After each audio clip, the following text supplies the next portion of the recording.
when did you first get into motorcycles? My folks moved to Spokane, Washington when I was a year old, and I ended up being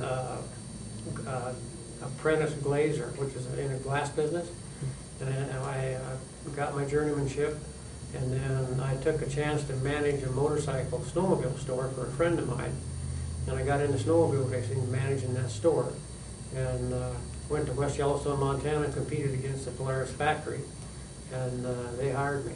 Oh, cool. That's how I got into racing. It was snowmobiles at first.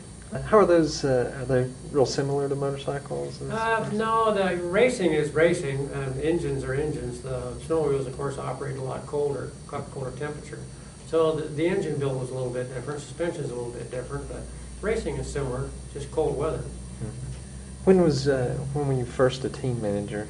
I was a team manager at Polaris, and that was in, let's see, 75. I went to Kawasaki. That had been about 1964, something like that. What does the job of team manager entail? What are all the duties that you... Well, first of all, you're responsible for the budget. You know, your department has a budget, and it's usually a zero-based budget. In other words, you have to start over every year. And you have to hire the riders, you have to hire the mechanics, you have to stick to your budget. You deal mostly with riders, managers, almost never a rider, just with their managers. They're just like pro baseball or football. And you have to run the whole department. You're responsible for the uniforms, the transportation, trucks, everything it takes to go racing. Okay. And when was your first championship? Oh man, you're asking questions, huh? That would have been at Polaris, and that would have been about 1968, something like that. 68? Okay. We had about 7 or 8 championships at Polaris, and then I went to Kawasaki, and then Kawasaki motorcycles, Kawasaki snowmobiles for about a year and a half, and then they moved me out to California to run the motorcycles, road racing and motocross. And then after about 8 or 9 years of that, 1984, I went to American Honda, and I retired from American Honda. Okay. Oh, and what year did you retire? 201. 201, okay. And, February 201. And if you could describe your years, like your highs and lows at Kawasaki when you were there. The lows of a team like Kawasaki is that they were like the underdog. Honda was bigger, and Yamaha was bigger. And the lows are trying to take the budget that you have and get the people together that compete at the at the highest level, because everybody wants to win in racing. Mm-hmm. And I think the highs are if you spend a lot of time trying to get the right person in every job. First, you have to have a job description. Try and get the best person you can in every job, and just let them do their job. And fairly successful at that. Well, that's the highest to me. When you see a group of people win a championship, that's the high for me.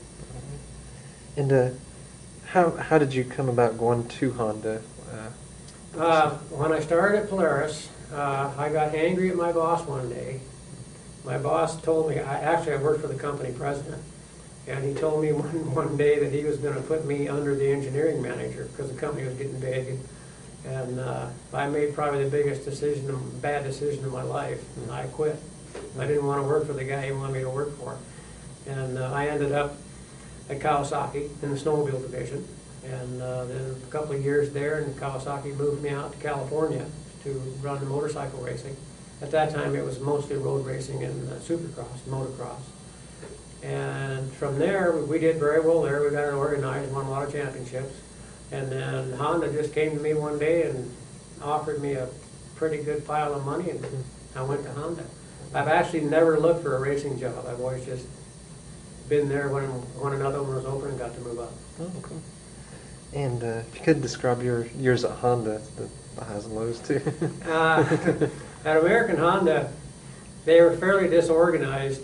A Japanese fellow approached me one day, and he said he was tired of getting beat by Kawasaki and wanted to know what it would take, and so we did a little bit of talking. I think the lows were that there was a lot of internal strife and trouble with the race team, and we had to do a lot of cleaning house, and we had to basically reorganize. And the low part for me there was the first year I was at American Honda, I took the 4th of July off and Christmas Day off, and just trying to get it organized. I'm a sore loser. I hate to lose. And then the second year, we were involved in 9 different championships, 9 different series in road racing, dirt track, ATVs, and we won all 9. So in America, we did all the winning the second year I was at Honda, and that was definitely a high.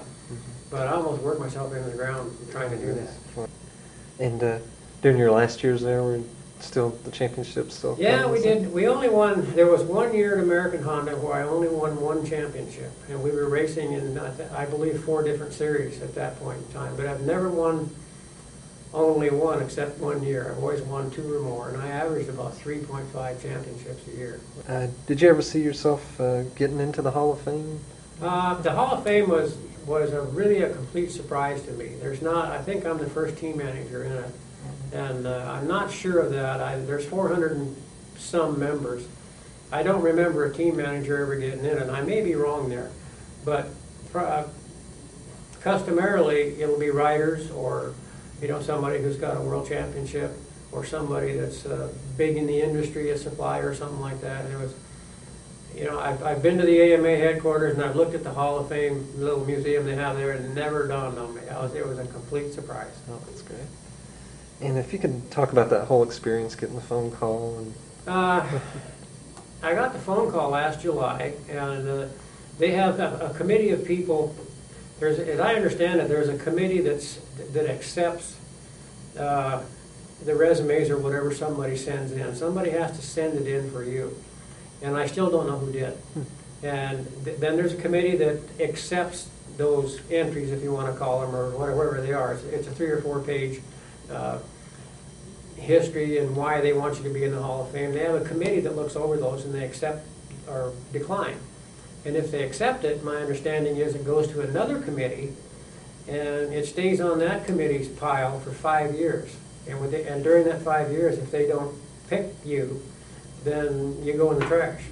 Okay. And so it's a long process, and there's 10 or 15 or 20 people involved in it.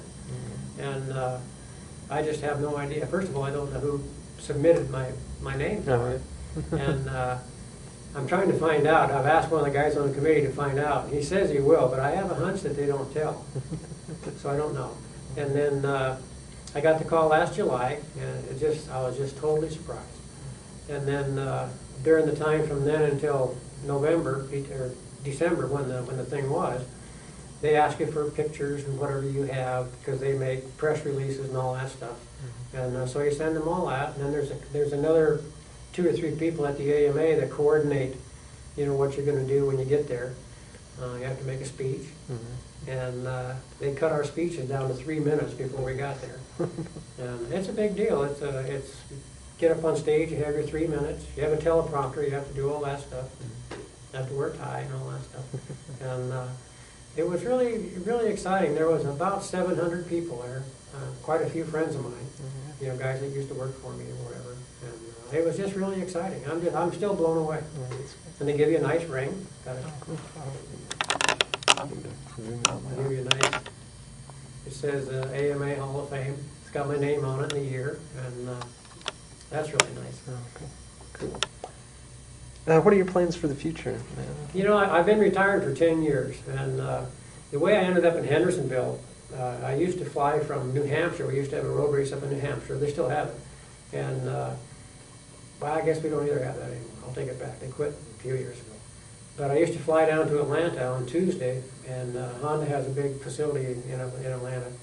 And I used to ride a company bike up to Asheville, where they had the Honda Hoot, which was a rally. Do you remember that? Yep. Well, part of my job was to ride up to the rally, and I'd give seminars about gold wings. I'm a gold wing rider. Oh, cool. And Cool. so I'd help them do seminars and stuff. And every time I would ride up this way, we'd always take a different route. And I did that for like 6 or 7 years, and I kept saying, I'm going to retire in Hendersonville. And I was able to do that. That's how I got here. And to answer your question about what are my plans, I don't have any plans as far as back in the motorcycle industry. You know, I've had a couple of offers to run private teams, but they didn't really have enough money to win, and I didn't want to go do it if I couldn't win. And I do home makeover work. I do crown moldings and paint and sheetrock and drywall and electrical and plumbing. I do all that kind of stuff, and I just help my friends out with that. That's about it. I'm retired. Okay, good. I like it.